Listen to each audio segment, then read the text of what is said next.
Nah, pada sore hari ini kita akan membahas mengenai the nature of the design process. Jadi pembahasan ini sebenarnya merupakan lanjutan ya dari chapter buku yang kita sudah bahas dari awal kemarin. Nature of design juga, tapi kemarin diibaratkan atau diilustrasikan seperti orang membangun rumah, gitu ya. Membangun rumah, desainnya harus dipikirkan apa saja. Gitu. Terus kemudian kita juga di pertemuan kemarin sudah membahas mengenai software development process. Jadi kita review kembali ya mengenai software development process supaya nanti kita punya satu pandangan yang sama mengenai software development process.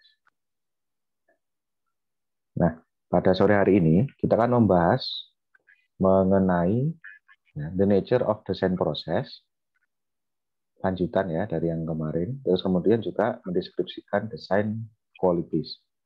Jadi nanti ada sedikit pembahasan mengenai design qualities dan transferring design. Ya. Oke, kita akan masuk yang pertama, the nature of design process. Ya. Di sini disebut the nature karena memang kalau kita sebut nature itu kan sebenarnya sifat alaminya kayak gimana sih? Karakteristiknya kayak gimana gitu ya. Nah, kita bisa jelaskan kira-kira desain itu kayak gimana sih? Itu kita dari poin-poin yang kita pelajari sekarang. Design is a set of activities that need to be performed by the designer in deriving and specifying a solution to a problem. Jadi, serangkaian aktivitas yang disajikan oleh desainer, ya, oleh desainer untuk tujuannya adalah untuk menspesifikasikan. Di sini bahasanya menspesifikasikan itu kan berarti harus ada yang diperkenalkan solusi-solusi yang potensial gitu ya. Nggak bisa cuma satu saja karena di sini kan namanya specify itu kan kira-kira yang ditawarkan apa saja gitu ya, bagi suatu problem. Design is a set of activities that need to be performed by the designer to produce a workable solution. Jadi di sini kata kuncinya adalah workable. Jadi selain potensial, juga harus dianalisa memang desainnya itu memang bisa dikerjakan. Dengan kata lain, kalau di software engineer itu ya teknologinya mampu untuk menerapkan pikiran-pikiran atau ide-ide tersebut. Ya. Mungkin di framework fungsionalnya apa, gitu ya, itu juga harus mampu semua. Kemudian there is there is an order or sequence to this action. Jadi ada urutan to this action. Jadi ada fase, ada tahapan-tahapan yang perlu ditempuh untuk mendesain. Then there may be more than one possible solution for a given problem. Jadi di desain ini bisa jadi more than one, gitu ya, lebih dari satu ya possible solution for a given problem. Kemudian the fitness of the solution is measured, kecocokan dari solusi, kecocokan tidaknya dari solusi ini diukur by the correctness of or appropriateness of that solution. Jadi bisa dianalisa ketepatannya gitu ya. Kalau itu tepat berarti dianggap cocok gitu ya. Desain ini sebenarnya serangkaian proses ya yang desain yang kita pelajari. Jadi nggak langsung jadi. Yang pertama ada yang external requirement. Ada kebutuhan dari luar ya. Yang paling atas ini ada external requirement.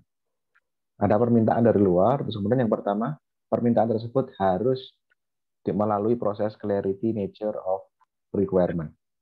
Jadi harus jelas ya, harus clear gitu ya, clarity-nya. Maksudnya requirement-nya. Nah, bagaimana caranya membuat requirement yang jelas? Ya, tentu saja dengan serangkaian teknik-teknik atau metode-metode ya. Yang pertama bisa requirement elicitation untuk mengumpulkan, terus kemudian ada di analisis, kemudian diprioritaskan, gitu ya, sehingga nanti jadi clear atau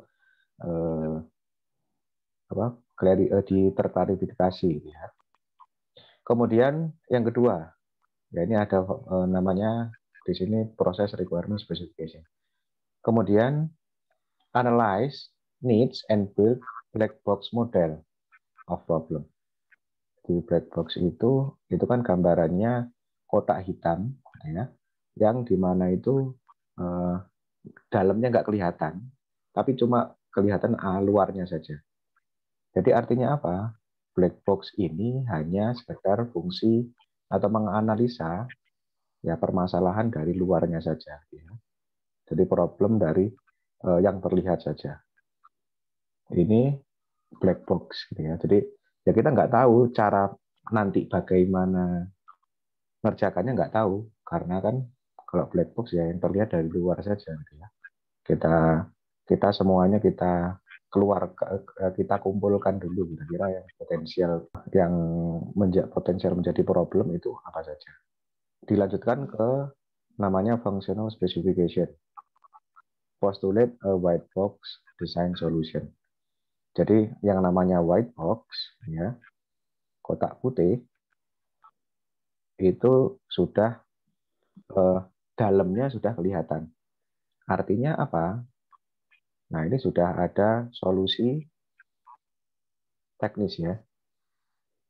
Jadi sudah harus kelihatan secara teknikal dia bisa menyelesaikan problem tersebut atau tidak, ya.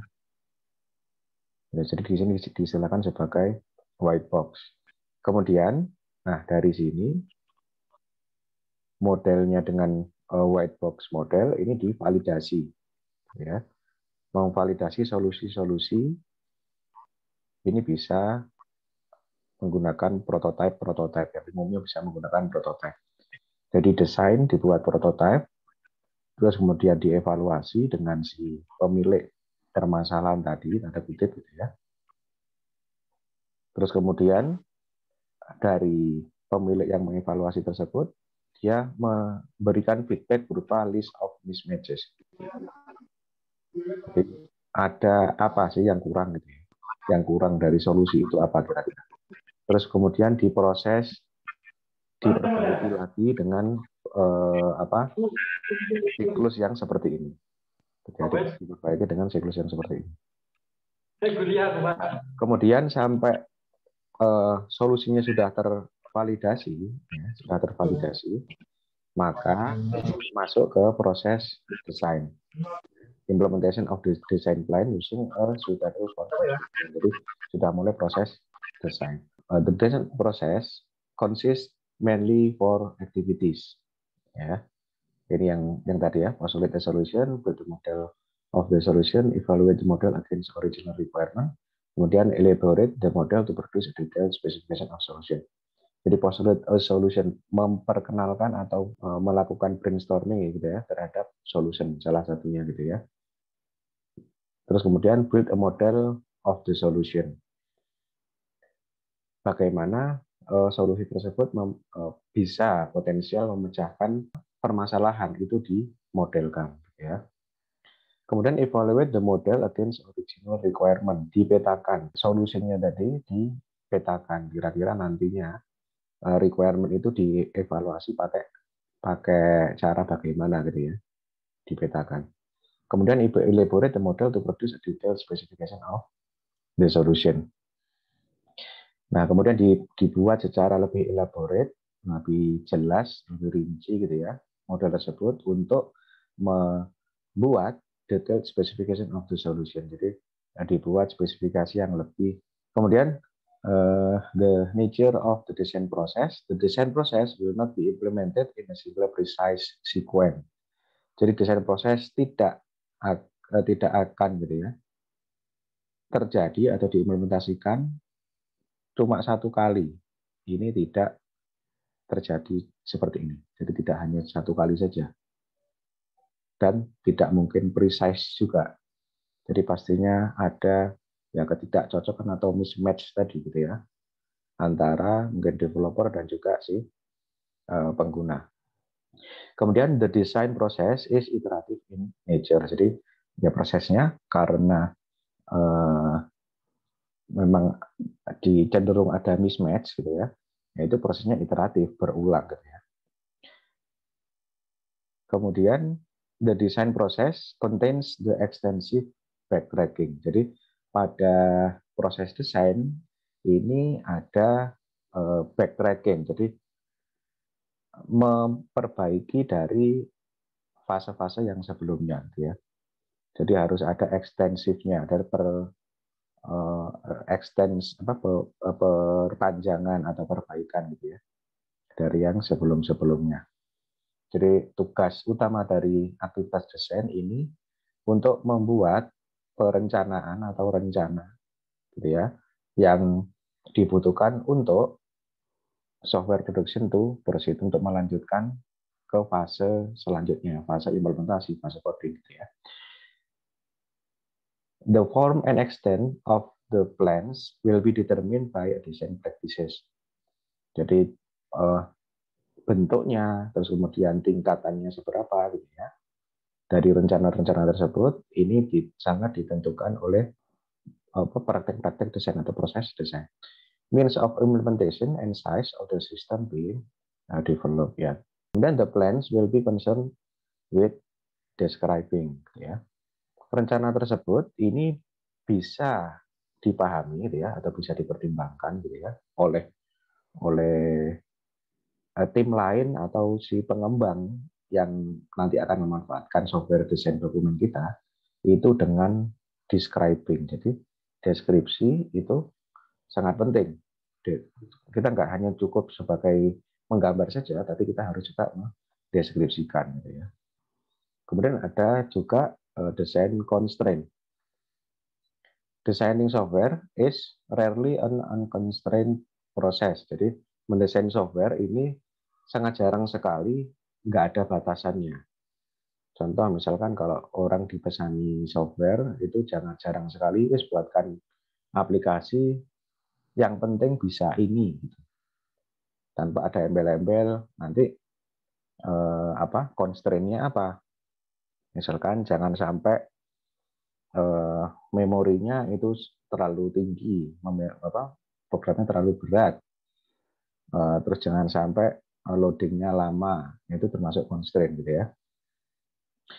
Kemudian example of constraint, nah ini ada contoh-contoh constraint yang lain. Programming language to be used. Bahasa pemrograman apa yang dipakai. Nah, misalkan di company, di perusahaan, ini kan kalau bahasa pemrograman masih terikat ya biaya, terus kemudian lisensi, itu kan masih ada isu tentang itu gitu ya. Jadi bisa saja di perusahaan tersebut dia punya lisensinya itu suatu bahasa pemrograman. Ya itu harus kita menyesuaikan misalkan gitu ya. Harus yang bisa di-run di pakai bahasa pemrograman tersebut gitu ya. Kemudian execution environment or operating system. Jadi OS-nya juga mungkin jadi constraint, harus bisa jalan di sistem ini gitu ya. Kemudian performance expectation. Dia si pemilik itu performanya mau seberapa gitu ya. Performanya mau seberapa. Kecepatannya gitu ya. Bisa diukur per detik, misalkan aksesnya bisa berapa milisecond gitu ya. Kemudian user interface need, tampilannya seperti apa. Mungkin kalau di umumnya disebutkan pokoknya tampilannya kayak aplikasi ini gitu ya.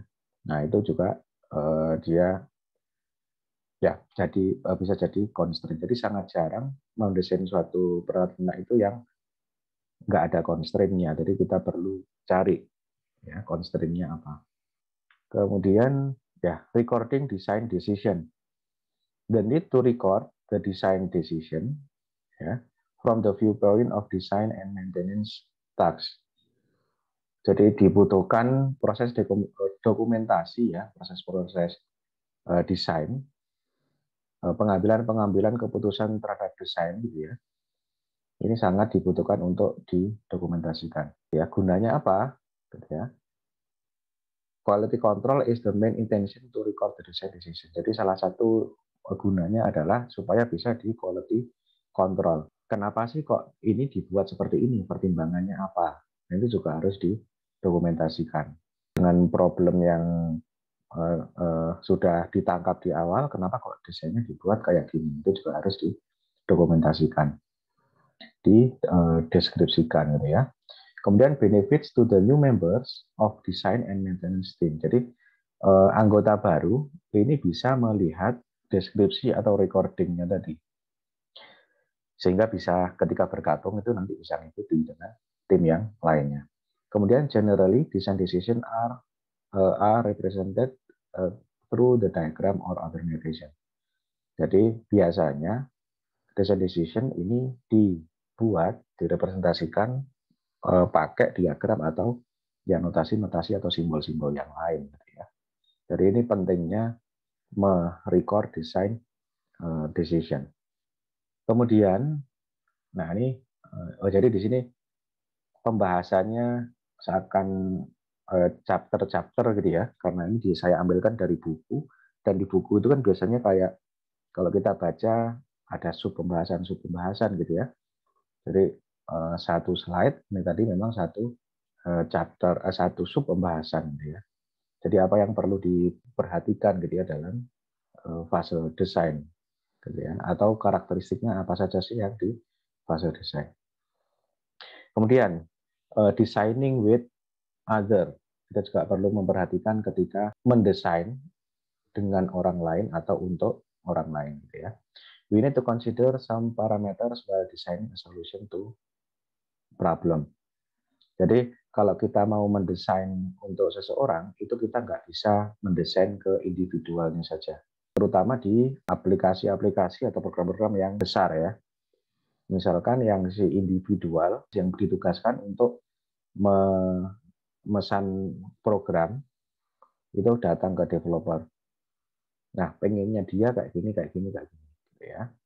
Nah, itu nggak serta-merta terus bisa diterapkan yang sesuai apa yang diceritakan saja. Ada juga hal yang lain gitu ya, yang perlu dipertimbangkan. Yang pertama aspek sosial. Aspek sosial ini adalah tim dan project. Terus kemudian aspek organisasional, ini ada company dan project. Ada aspek ekonomi, ya, ada market, terus kemudian ada aspek politik bahkan gitu ya. Jadi nggak bisa serta merta misalkan satu orang saja yang kita perhatikan. Kemudian ya ada ungkapan dari si pengarang buku. Ya, programming in the large is in part a learning, negotiation, and communication process. Jadi pemrograman atau memprogram gitu ya dalam cakupan yang besar atau aplikasi yang besar untuk perusahaan itu bisa dikatakan gitu ya in part learning, negotiation, and communication process. Jadi ada proses belajarnya. Kenapa belajar? Karena kita mempelajari hal-hal yang mungkin kita belum tahu tentang aspek organisasi, aspek ekonomi, aspek politik gitu ya. Kemudian negotiation, ya negotiation itu karena saling berbeda kepentingan, kita perlu menegosiasikan kira-kira solusi tengahnya bagaimana. Kemudian and communication process, ya, proses komunikasi yang nggak bisa selesai cuma 1-2 kali saja gitu ya. Desain dalam pandangannya problem solving approach. Is there only one solution to a problem? Apakah ada satu desain yang bisa menyelesaikan seluruh problem atau seluruh permasalahan? Ya, rarely, almost never. Jadi sangat jarang, hampir nggak pernah, hampir nggak akan terjadi satu desain itu bisa menyelesaikan banyak permasalahan.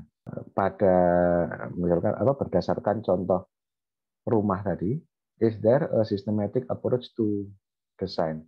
Apakah ada ya satu desain yang dia sistematik diterapkan untuk ke setiap sistem yang lain? Artinya apa? Ya, kalau satu desain tersebut bisa diterapkan ulang gitu ya di sistem-sistem yang lain. No, a designer must create each system. Jadi seorang desainer kalau ada satu sistem itu cenderungnya ya harus membuat lagi spesifik untuk sistem tersebut. Gitu ya.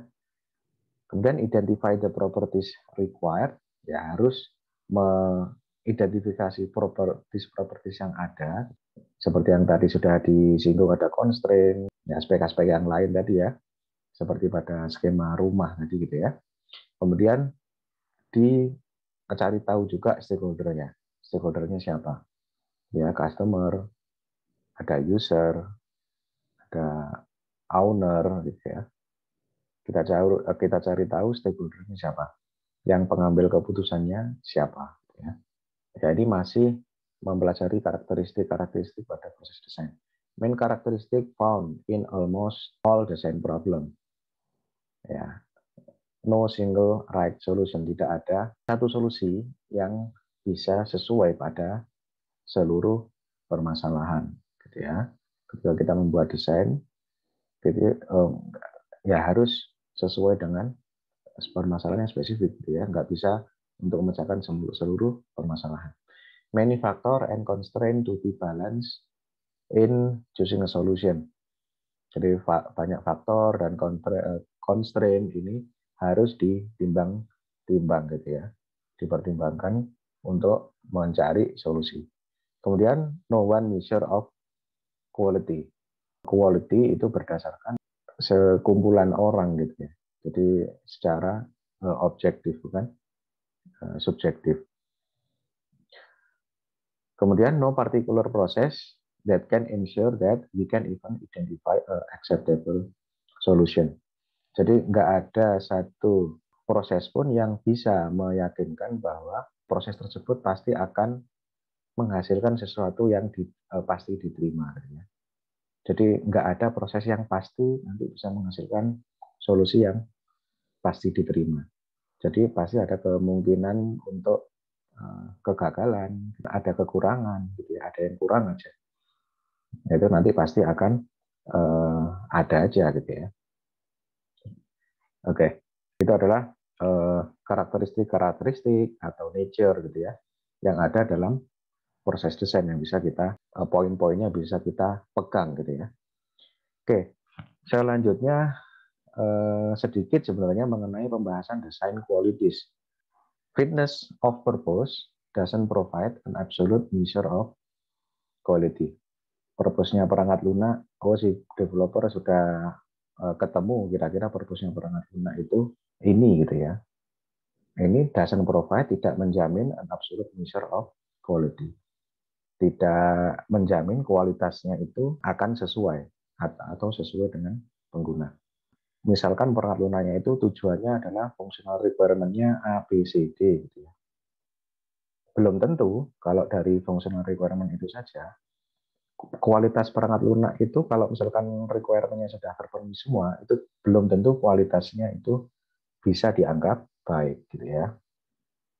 Correct and within constraint may not be enough to achieve fitness of purpose. Kita cuma membuat sesuatu ya sesuai dengan persyaratan dan batasan saja, ini tidak bisa menjamin kita menemukan purpose sebenarnya atau functional requirement itu yang dari pemesan perangkat lunak atau si owner-nya gitu ya. Jadi kita perlu menggali juga gitu ya, dengan teknik-teknik atau dengan cara-cara tertentu. Kemudian ada, ini diperkenalkan faktor-faktor kualitas ya, jadi quality factor atau istilah lainnya namanya ELITIS. Ini ada 4 diantaranya, ya ada reliability, keterandalan ya kalau di bahasa Indonesia, keandalan, keterandalan. Kemudian ada efisiensi ya, efisiensi gitu ya. Kemudian maintainability ini seberapa tingkat dia bisa di maintain atau dipelihara. Kemudian ada usability, gitu ya. Usability ini kebergunaan atau daya guna, gitu ya. Nah, jadi di desain ini juga kita nggak bisa cuma desain itu memenuhi purpose saja atau tujuan-tujuan utama saja. Kita juga harus memenuhi kita harus melakukan desain dengan memenuhi kualitas-kualitas tertentu. Ya, elitis ini. Kemudian melakukan assessment terhadap suatu desain. Nah, ini ada desain yang kita buat, ya baik itu berupa bisnis proses model ataupun high fidelity prototype gitu ya. Nah, itu ada sebenarnya tingkatan-tingkatan mengukur desain quality. Dari yang paling atas ini tingkatan yang secara pemakaian saja, tapi enggak sampai ke dalam gitu ya. Nah, semakin ke bawah ini semakin dalam, semakin bisa dibuktikan bahwa desain tersebut kualitas atau tidak gitu ya. Paling atas sendiri, ya, abstraction of quality, kualitas secara abstrak atau secara menyeluruh ya, atau secara umum. Kualitas secara umum ini examplesnya atau contohnya ya mengukur ilitis tadi gitu ya, mengukur usability, mengukur reliability tadi ya, efisiensi dan maintainability. Nah, mengukur itu masih dalam konsep ya. Jadi masih dalam tingkatan konsep. Di software sebenarnya nggak ada yang namanya tulisan usability, itu nggak ada ya. Jadi usability itu adalah konsep yang diperkenalkan bahwa kalau software punya serangkaian atribut atau kesan pemakaian seperti ini gitu ya, software tersebut punya usability yang segini atau yang begini gitu ya. Ini sebenarnya hanya quality concept saja. Kemudian nah, kalau mau mengukur desainnya yang lebih tanda kutip bisa dibuktikan gitu ya, ini yang diukur adalah karakteristik dari si desain tersebut. Ya, jadi sudah ada metriknya, sudah ada pengukurannya. Ya, contohnya adalah pakai cyclomatic complexity, misalkan desain kelas diagramnya gitu ya, desain kelas diagramnya mau fungsi antar fungsinya itu diukur pakai cyclomatic complexity. Kemudian Henry and Kavura's information flow. Ini contoh dari yang kedua juga yang ukur karakteristiknya. Kemudian yang paling bawah sendiri ini lebih detail lagi gitu ya. Ya. Jadi realization of metric. Nah, ini sudah unit yang diuji sudah makin kecil, makin detail gitu ya. Ya, jadi di sini menghitung tokens, menghitung art gitu ya, lebih detail lagi. Ya, jadi ada tingkatan ya ketika Anda mengakses, mengukur kualitas suatu desain ya, berdasarkan suatu framework ya. Jadi kalau cuma iliti itu ya masih di quality konsep. Oke. Nah, ini contoh the elitis tadi yang di bagian masih konseptual tadi ya. Contoh misalkan di sini yang di sebelah kiri ada use atau yang diukur itu pada saat penggunaan apa gitu ya. Pada saat fase penggunaan apa. Kemudian quality faktornya itu ilitinya, kemudian quality kriterianya itu pembahasan yang ada di dalam iliti tadi, dalam iliti. Contoh, for a real-time control system, pada saat fase operation atau aplikasi tersebut pada fase pemakaian gitu ya, bukan perawatan ya, pada fase dia dipakai biasa operation. Ini quality factor yang bisa diukur adalah reliability. Ada juga efisiensi, gitu ya. Reliability contohnya akurasi, ketepatan pengukuran misalkan, ketepatan real time dengan yang yang dikeluarkan di indikator dengan faktanya misalkan. Kemudian completeness, kelengkapan real time-nya gitu ya, kelengkapannya. Kemudian konsistensinya. Kemudian efisiensi ada storage organization, ada juga CPU utilization. Nah, yang paling gampang diamati adalah dia penggunaan CPU-nya seberapa ya, di efisiensi ini. Kemudian ya pada fase revisi, maksudnya pada fase pemeliharaan. Ini ada quality factor atau ilitis yang maintainability ya, dan juga testability ini untuk real time control system. Nah, Kita lihat ada sistem selanjutnya. Ini aspek kualitasnya sudah beda gitu ya. Aspek kualitasnya juga beda. Kita lihat di sini kan ada reliability, ada efficiency, ada maintainability, ada testability. Nah, kalau di misalkan compiler, utilities-nya juga beda. Ada reliability, ada usability sekarang. Kalau tadi kan di sana kan enggak ada usability, ya. Ada maintainability, ada testability, ada portability, ada reusability. Ya, jadi sudah ada aspek-aspek lain, tapi ada aspek yang enggak ada di sana. Ada efisiensi. Jadi utilities ini di masing-masing perangkat lunak dengan jenis tertentu ya, itu bisa jadi berbeda-beda. Kemudian masih assessing design quality, tapi dari aspek kognitif. Konsep mengukur desain ini kan sebenarnya diperkenalkan mengukur dari sudut pandang apa gitu ya. Kalau iliti tadi kan dari sudut pandang kualitas secara konseptual gitu ya. Nah, ini kualitas desain secara kognitif. Ya, berkaitan dengan otak manusia, daya pikir manusia gitu ya. Oke, contoh dimensi atau aspek namanya abstraction. Jadi kalau iliti tadi kan belakangnya ada iliti semua ya. Nah, kalau ini nggak ada ya. Jadi aspek abstraction. Types and availability of abstraction mechanism. Ini interpretasinya atau penjelasannya. Kemudian ada hidden dependencies. Important link between entities are not visible. Jadi ada nggak hidden dependensinya, ya. Kemudian jelas nggak abstraksinya, ya. Kemudian ya secondary notation misalkan parameter commitment, ya. Extra information provided via means other than formal syntax, gitu ya. Ada nggak penjelasan di samping penjelasan utama, gitu ya. Jadi secondary notation.